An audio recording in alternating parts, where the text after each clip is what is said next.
Rio Claro cria gabinete para enfrentar estiagem considerada histórica. Sem chuva, o Ribeirão Claro está nesta situação bem crítica. A régua que indica o nível de água estava marcando menos 41 centímetros. Triste, muito triste. Uma tristeza que não tem nem explicação, né? Inclusive, o DAI vai alterar o sistema de rodízio de água. ETA 1 vai ficar desligada das 6 da manhã até às 18 horas a partir de sexta-feira. E ainda tem teatro no SESI de Rio Claro com reflexões para pautas raciais, políticas e sociais. Hoje é quinta-feira e esses são os destaques do Rio Claro Notícias que já está começando.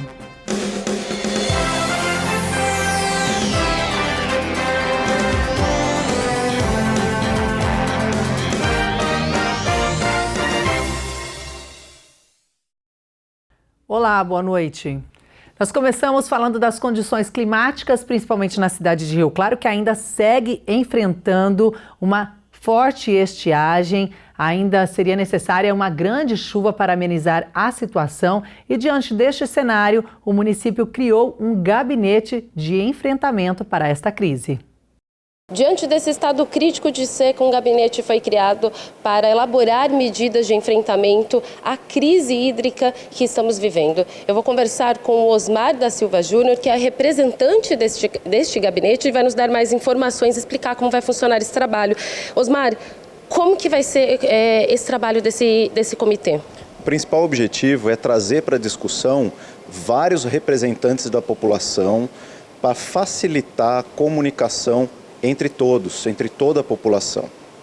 E no caso, a ETA 1, né, ela abastece 40% da cidade através aí do Ribeirão Claro e já estava sob rodízio, né? E agora entrou uma nova medida. Explica pra gente como que vai funcionar essa medida a partir de agora. Existe uma diferença entre racionamento e rodízio. O rodízio, ele limita você a usar água em alguns horários no dia. O racionamento não. O racionamento, ele diminui pressão, ele muda a operação do sistema, mas ele ainda mantém o abastecimento pleno no município. Então, a partir de amanhã, nós vamos aumentar o rodízio, ou seja, vai aumentar o tempo da ETA desligada. É necessário fazer isso porque o rio está seco. Nós estamos vivendo uma situação drástica, uma situação emergencial dramática. Então, a gente precisa manter a ETA desligada por um tempo maior, para o rio conseguir restabelecer minimamente, para que a hora que ela estiver ligada, tenha água suficiente para a gente restabelecer o sistema, encher as caixas d'água das residências também, que é importante todos terem essa reserva para conseguir utilizar água para os nossos hábitos essenciais. Então vai ficar das 6 da manhã às 18 horas a ETA desligada e a partir das 18 até às 6 da manhã a ETA ficará ligada para restabelecer todo esse sistema. E no caso da ETA 2, né? A gente sabe que a ETA 2, o abastecimento dela ocorre pelo rio Corumbataí. Como que vai funcionar essa questão desse rodízio em relação à ETA 2? Isso está sendo discutido neste comitê, então nós vamos analisar se vai ser necessário um racionamento.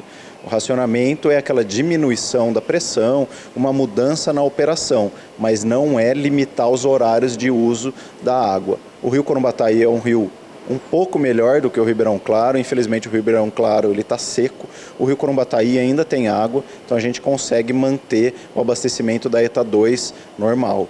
Mas lembrando que a gente precisa de chuva. Se a chuva não vier, nós também corremos o risco de fazer um racionamento mais forte ou até um rodízio na ETA 2. Como você estava falando em relação à chuva, a gente tem previsão que chova esse fim de semana, mas como você também pontuou, precisa chover o necessário e no local certo. Caso contrário, a gente vai continuar essa situação. Esse gabinete, esse comitê, ele já tem medidas elaboradas caso não chova, caso a gente continue nesse estado de seca? Existem sim as medidas que estão sendo discutidas, essas chuvas que ocorreram e que vão ocorrer, a gente precisa que elas ocorram, elas estão sendo de forma irregular. Então elas não resolvem o problema. Claro que elas minimizam, a gente precisa dessa chuva. Caso elas não ocorram, os procedimentos, novos procedimentos já estão em análise e estudo por esse comitê. Ok, obrigada pelas informações. Thaís Nascimento para o Rio Claro Notícias. Muito obrigada, Thaís. Obrigada também ao representante desse gabinete que nos deu todos os detalhes aí de como vai funcionar e é o que todo mundo está esperando, né? Que venha a chuva. Depois você pode consultar também em nossos canais na internet como que vai ficar esse horário aí do rodízio, como foi mencionado pelo representante do gabinete. E infelizmente, como já relatamos, choveu muito pouco ontem, apenas algumas regiões aí e um volume que não foi suficiente para amenizar essa crise. Para se ter ideia, para recuperar um pouco do Ribeirão Claro, que abastece a ETA 1, seria necessário aí chover pelo menos durante uma semana. E nós fomos até lá para mostrar realmente como o rio está.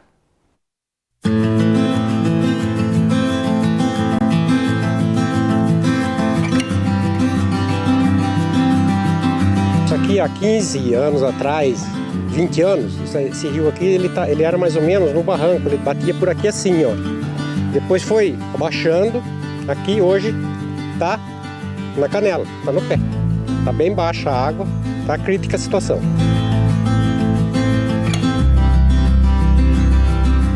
Neste exato momento aqui na área rural está trovejando e a expectativa é que venha realmente uma boa chuva, uma boa quantidade de chuva, porque faz tempo que não acontece isso por aqui. Eu estou aqui com o Jair, o senhor que é agricultor aqui dessa região. É, a gente cuida aqui do sítio aqui. Como que está a situação em relação ao rio, à falta de chuva? Ah, tá crítico, tá bem baixa a água, falta de chuva, precisamos de chuva, que senão eu não sei o que vai fazer. E o senhor Jair vai nos acompanhar agora, ele vai nos levar ao Ribeirão Claro para constatar como está este estado crítico. Vamos lá?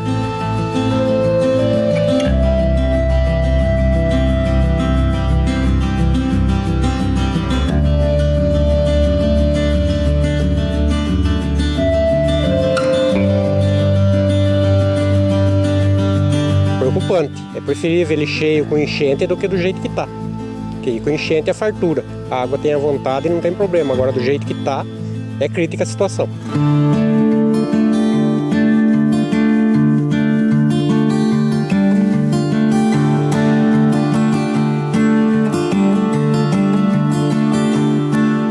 E pelo caminho nos deparamos com um contraste da natureza. Aqui, bela paisagem, árvores, mas logo ali, olha só, um cenário destruído pelo fogo, que se alastrou por essa área aqui.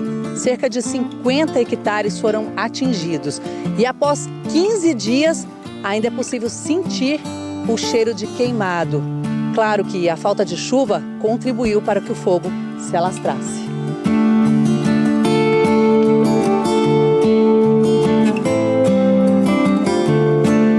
Não tem nem explicação, né? Que o rio vai assoreando, você pode ver, vai aterrando aí.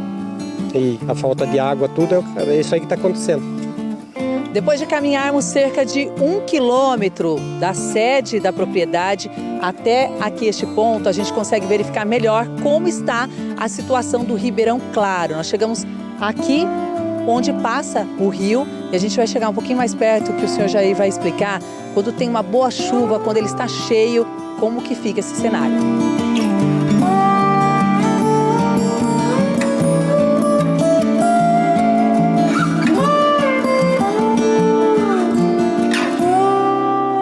E agora sim, estamos bem pertinho aqui do Ribeirão Claro e como você já viu aí na declaração do senhor Jair, o ideal seria que esse rio estivesse bem alto.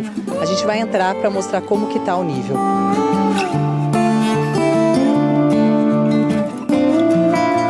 Realmente está muito baixo. O ideal seria mais ou menos aqui, mas de acordo com os agricultores aqui desta região que fica no bairro dos Lopes, para isso acontecer, para esse cenário mudar, seria necessário uma chuva continuada de, no mínimo, uma semana.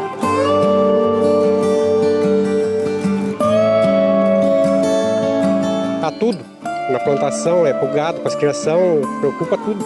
Se chegar a faltar a água do poço, ele não aguentar, o que nós vamos fazer? E se o rio acabar a água também, aí perdeu tudo. Eu acho bem triste, porque a gente poderia ter mais água, né? As pessoas que tem por aqui, elas usam a água para muitas das atividades, né? É triste ver do jeito que tá, né?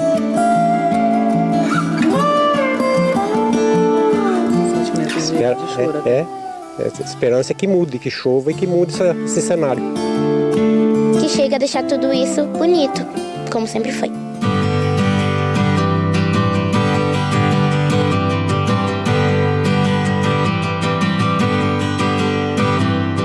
E aqui nós encerramos a visita nesta propriedade rural que dá acesso ao Ribeirão Claro, lá embaixo, e esperando, na expectativa de que essa boa chuva venha logo.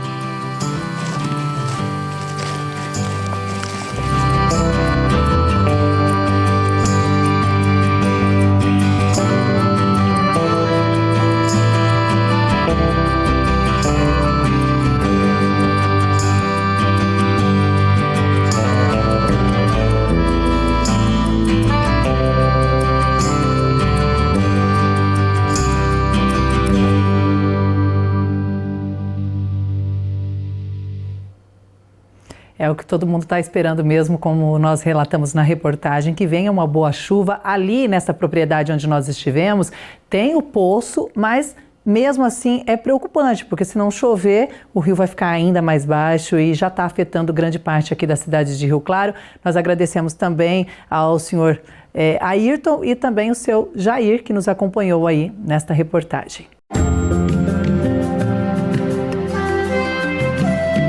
Sexta-feira de sol com aumento de nuvens e pancadas de chuva durante a noite. Em Rio Claro, mínima de 19, máxima de 35 graus. Em Analândia, mínima também de 19, máxima de 33. Já em Cordeirópolis, as temperaturas oscilam entre 18 e 35 graus. E a seguir a gente fala de cultura. Tem teatro no SESI de Rio Claro que traz reflexões para pautas raciais, políticas e sociais.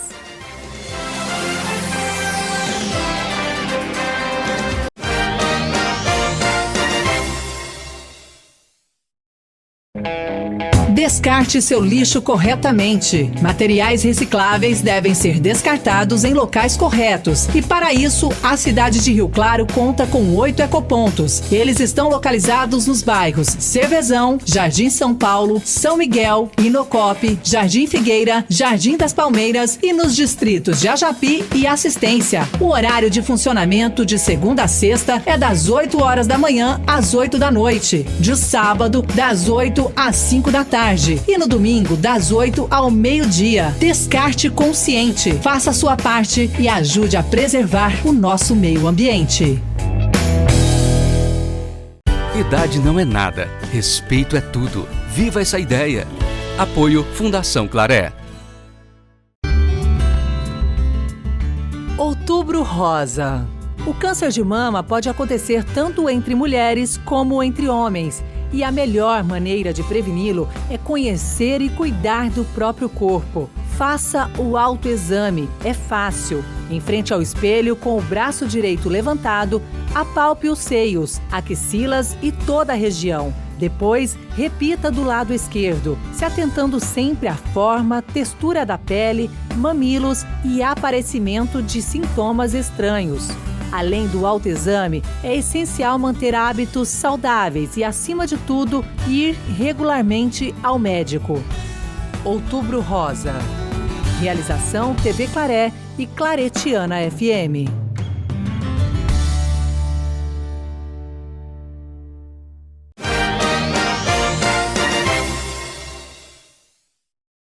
De volta para falar de ciência, tecnologia e inovação. Tem feira acontecendo em Rio Claro hoje, é a segunda edição com palestras, oficinas, atrações artísticas, estandes e experiências interativas.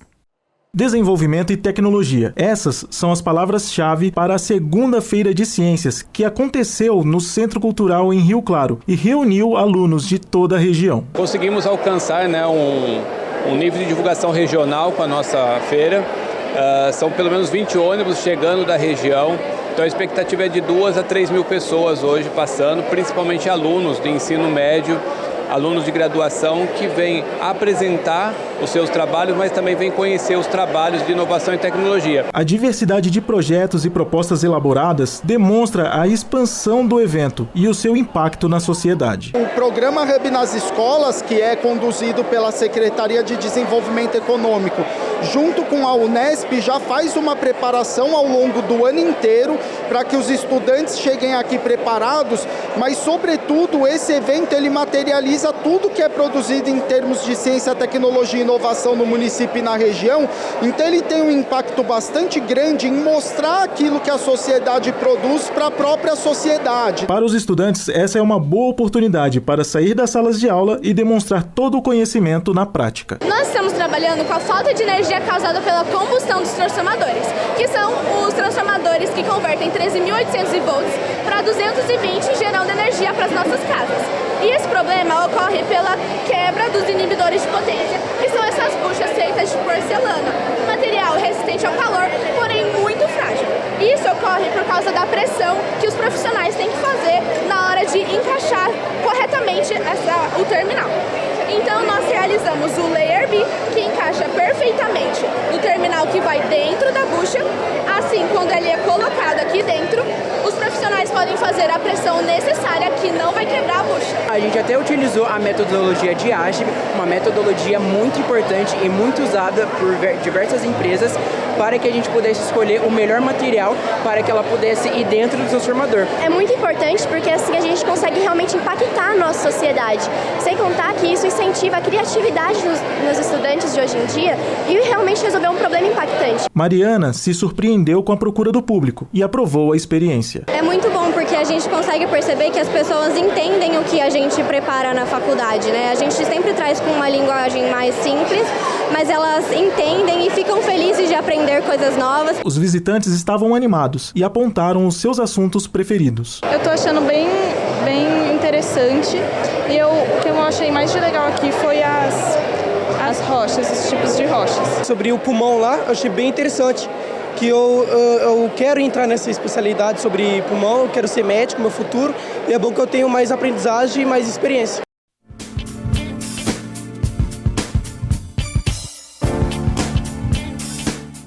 Vagas disponíveis hoje em Rio Claro para auxiliar de manutenção, social media, ajudante de câmara fria, telhadista, mecânico montador, pintor, serralheiro, vistoriador veicular, costureira overloquista e atendente. Os interessados podem procurar o Conecta, que fica na Rua 3, número 1636, no centro, ou acessar o portal da empregabilidade. De volta e agora com dica de cultura, porque começa hoje no SESI de Rio Claro uma série de apresentações do espetáculo Vestígios de Alguém que Não Pôde Falar, com o objetivo de aprimorar as reflexões em pautas raciais, políticas e sociais.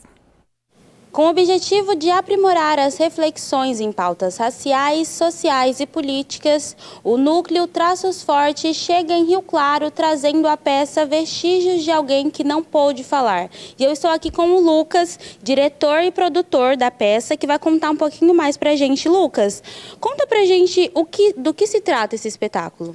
Bom, o espetáculo Vestígios de Alguém que Não Pôde Falar é uma criação do Núcleo Traços Fortes. Nós somos um grupo de teatro com pesquisa na arte contemporânea negra da cidade de Taubaté. E o espetáculo narra a história de uma mãe que perdeu sua filha assassinada por armas de policiais. E ao acordar de um sonho, né, na verdade de um pesadelo, ela esquece qual é a cor dos olhos da filha. Então o espetáculo é a busca dessa mãe por lembrar a cor dos olhos da menina. E nessa busca a gente trabalha com temas poéticos que decifram um pouco, né, que justificam um pouco esse esquecimento. Então a gente fala sobre o luto, a gente fala sobre a dor da perda de mães negras que perderam seus filhos e filhas, a gente fala sobre o silenciamento do povo negro no nosso país, né? Além de ser um teatro denúncia, é também uma homenagem a tantas mães negras que perderam suas filhas e seus filhos. A estreia é na quinta-feira, né? E como as pessoas podem fazer para vir assistir e quais os dias que acontece a peça? Isso. A estreia do espetáculo é nessa quinta-feira, às 8 horas da noite, e depois a gente segue com uma breve temporada. Sexta, sábado e domingo, sexta, sábado e domingo, 2 semanas. Na quinta-feira, o espetáculo é às 8 horas da noite, às sextas e sábados também às 8 e domingo às 6 horas da tarde. E para conseguir o ingresso é só você entrar na plataforma Meu SESI. Muito obrigada, Lucas. Então, lembrando, para quem tem interesse de vir assistir o espetáculo, ele acontece de forma gratuita e para participar, basta retirar o seu ingresso no site Meu SESI. Tamires Figueiredo, de Rio Claro. Conservou a voz e os sentidos nos labirintos da lembrança. O Rio Claro Notícias está de volta amanhã na primeira edição, ao 12:30. Eu espero você. Uma ótima noite. Tchau, tchau.